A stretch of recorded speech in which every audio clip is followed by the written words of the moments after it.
The first time it happened, the entire hall of accord went silent. Aelira Voss stood at the center of the chamber, her posture perfect, her silver-blue ears held high in the traditional Valari sign of composure. As the youngest diplomatic sentinel ever appointed by the Valari Concord, she was trained to control every involuntary response: heartbeat, breath, neural glow, and especially ear pigmentation. Among her people, the ears were more honest than words. Color was emotion, and emotion in politics was danger. That was why the sudden bloom of deep violet along the edges of her ears sent a ripple of stunned murmurs through the delegates. Aelira felt it before she saw it reflected in the polished obsidian walls. Heat. A pulse beneath her skin. Her training screamed at her to regulate, suppress, neutralize, but the color only deepened. Across the chamber, newly arrived and utterly out of place, stood the cause. The human. He was taller than most Valari, broader, clad in a dark envoy's uniform that bore the seal of Earth's unified directorate. His hair was an unremarkable brown, his face marked not by ceremonial patterns or neural filigree, but by age lines earned through gravity, sunlight, and stress. His eyes, however, those were focused, steady, and dangerously curious. Commander Elias Wren. Aelira had studied his file. First human ever appointed as a permanent liaison to the Concord. A veteran of border wars, disaster relief operations, and first contact crises. Known for refusing cybernetic augmentation despite human norms. Known for speaking plainly in rooms full of carefully sharpened lies. Known for being unpredictable. She had not, however, anticipated this. The violet glow was impossible to ignore now, a clear and ancient signal among the Valari, heightened emotional resonance. Attraction, interest, or, most dangerously, bond recognition. Aelira closed her eyes for a fraction of a second and forced a controlled breath. When she opened them again, the color faded to its usual pale silver. The room exhaled. But the damage was done. Later that cycle, whispers flooded the corridors of the orbital citadel. Servitors exchanged data glances. Junior sentinels pretended not to stare. Even the elder counselors leaned closer together, their ears flicking with poorly concealed intrigue. Her ears changed, they said, at the sight of the human. What does it mean? What could it mean? Aelira retreated to her private quarters, locking the door behind her and resting her forehead against the cool crystal wall. Her pulse still hadn't slowed. This had never happened before. Not during her bonding trials. Not during neural harmonization exercises. Not even during her first battlefield deployment. And now, during a diplomatic reception, in front of half the known galaxy, it happened because of a human she had never met. The next meeting was unavoidable. As diplomatic sentinel, Aelira was assigned as primary escort and cultural mediator for Commander Wren during his 3-cycle stay. Declining would have been seen as admission of instability. Reassignment would have fueled rumors beyond control. So she met him in the garden ring, where artificial starlight filtered through vast transparisteel arches and bioluminescent flora hummed softly. Commander Wren stood near a reflecting pool, hands clasped behind his back, studying the slow drift of alien petals across the water. Aelira Voss, he said as she approached, pronouncing her name with careful precision. I was hoping I'd see you. Her ears twitched silver, thankfully, and she inclined her head. Commander Wren, your presence here was anticipated. He smiled faintly. That's one way to put it. They walked together along the garden path. Aelira recited protocol explanations, historical context, and behavioral expectations.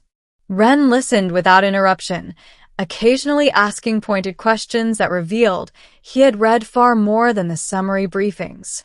You Valari, he said at last, You communicate emotion through ear coloration, correct? Her steps faltered for exactly half a second. That is one component of our nonverbal language. Is it always voluntary? No.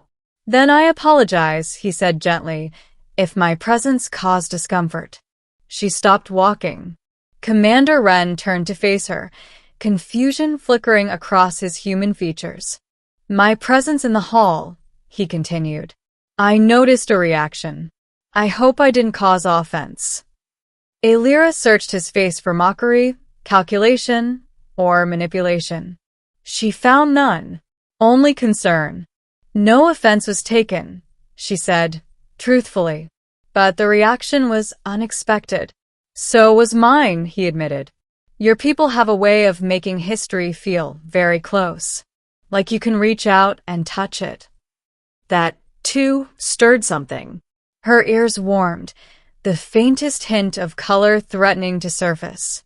She turned away, focusing on the garden's harmonic field. Over the following cycles, proximity became routine and dangerous. They toured the Concord's archives, debated ethical frameworks, and shared meals composed of carefully compatible biochemistry. Elias spoke of Earth not as a conquering power, but as a species still learning how not to destroy itself. Alira spoke of the Valari's long struggle to balance logic and emotion, and the ancient cost of failing to do so. Each encounter made suppression harder. Her ears began to change color more frequently, not just violet, but soft indigo during laughter, pale rose during quiet conversations. The changes did not go unnoticed.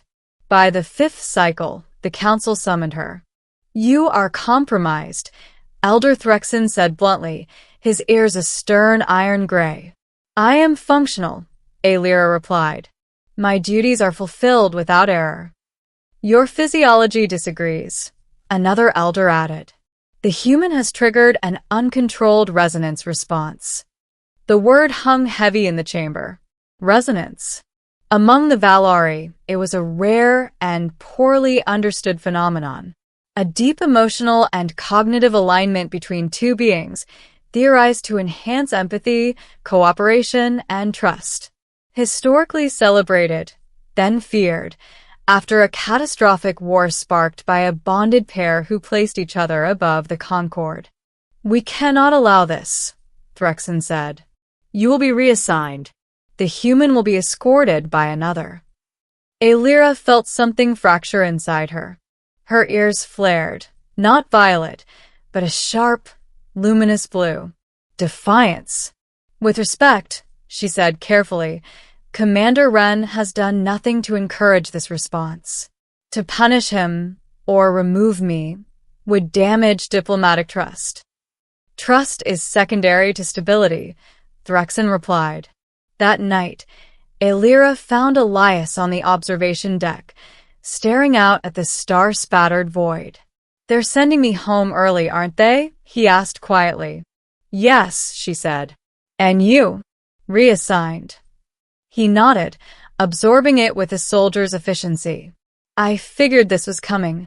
Silence stretched between them, filled with the hum of the station and the distant churn of hyperspace lanes.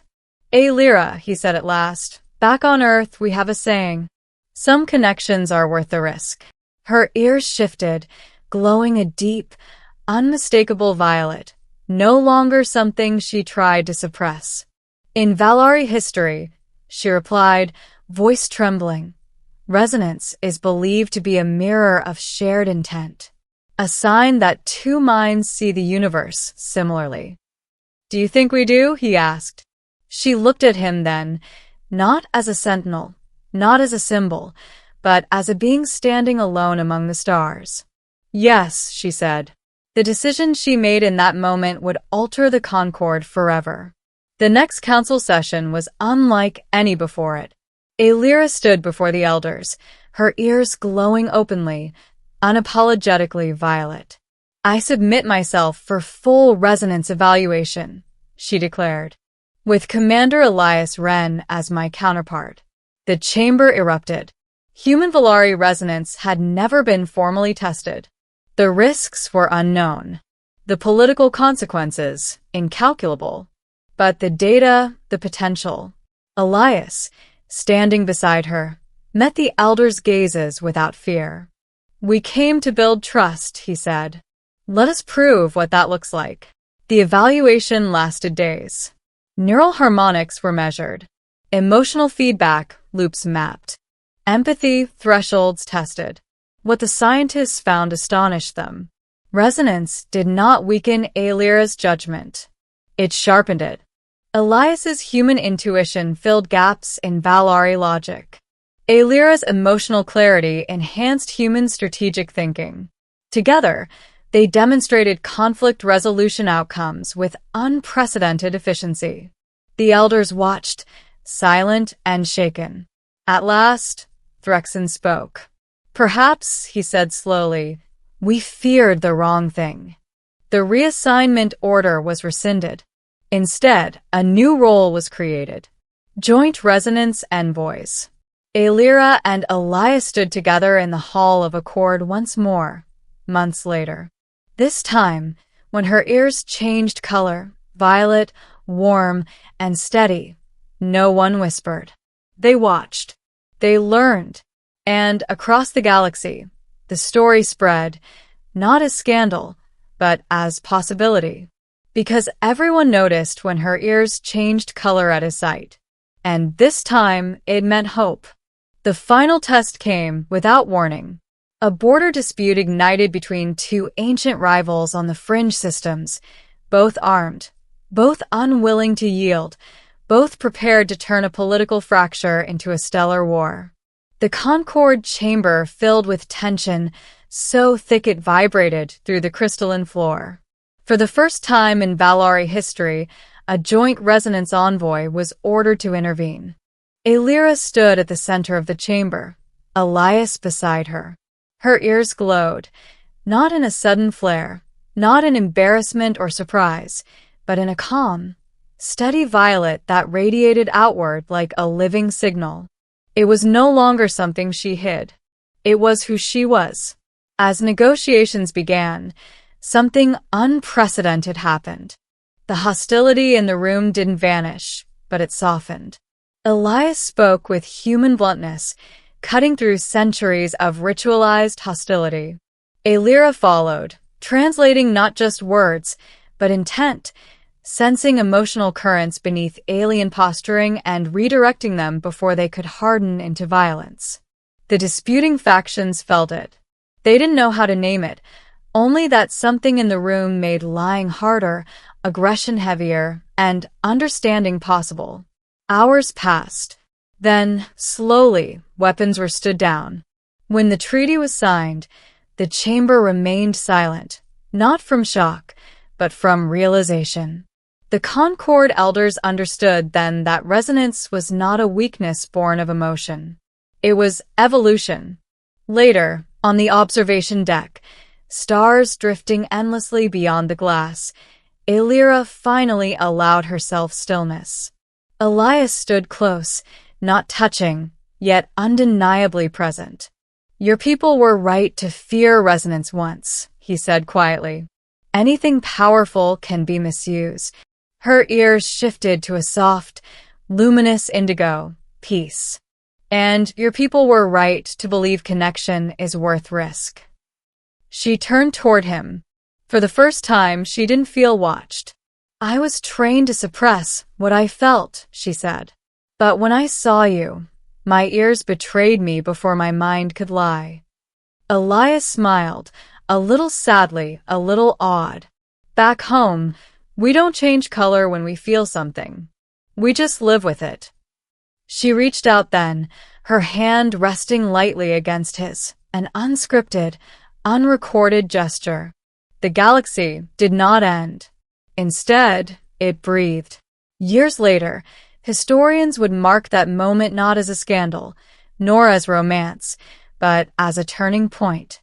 The day the Concord stopped fearing what made them feel and started listening to it.